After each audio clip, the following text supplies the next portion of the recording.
السلام عليكم ورحمة الله. ازيك حبايبي؟ عاملين ايه؟ كل سنة وانتم طيبين، يا رب تكونوا قضيتوا العيد في هنا وسعادة. النهارده بقى هنطلع من اطار اللحوم والمشويات وصينية الجلاش والمكرونة، حاجة نزين بيها التورت والجاتوهات. هنعمل جيلو مشمش جيلو فراولة. يلا نبدأ بسم الله. نقول معانا انا معايا نص كيلو مشمش مفرزاه في الفريزر، هضربه ضربة. ضربت المشمش بتاعنا، كل نص كيلو عليه ربع كوب سكر. الكيلو بياخد نص كيلو، الكيلو مشمش بياخد نص، النص بياخد ربع. يلا بينا نحطه على البوتاجاز. انا دلوقتي حطيت المشمش بتاعنا على البوتاجاز زي ما حضراتكم كده شايفين، وحطيت بردك ضفت كوبايه السكر عليها.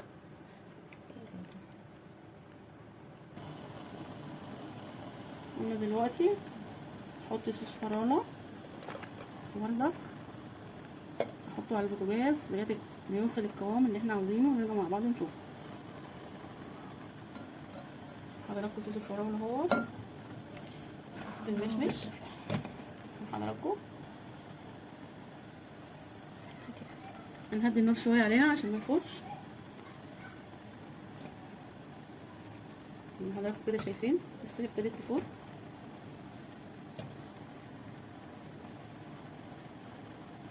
نفضل نقلب فيها باستمرار، نفضل نقلب فيها باستمرار عشان ما تلزقش في الحله، ونهدي النار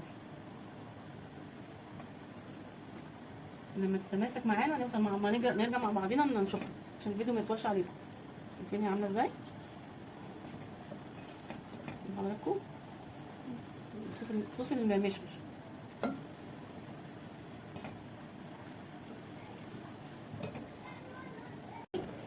بص الصوص لغايه القوام بتاعه عامل ازاي. انا دلوقتي هطفي عليه صوص فرن حضراتكم اهو، شوف هطفي عليه ولما يبرد نرجع مع بعض نشوف. انا خلاص صبيت الصوصات بتاعتنا. الجول المشمش حضراتكم زي جيلو فراوله، شايفين حضراتكم قوام. انتوا عارفين الحاجات دي ايام دي غاليه، لازم نقتصد ونعمل حاجات بايدينا في بيتنا توفر علينا. تنفع للجاتوهات والتورتات زي نوبات التورت والسرور. شايفين حضراتكم السمك بتاع الجيل المشمش. متنسوش بقى اشتركوا في قناتي وتفعلوا الجرس واللايك والشير عشان يوصل لكم مني كل جديد.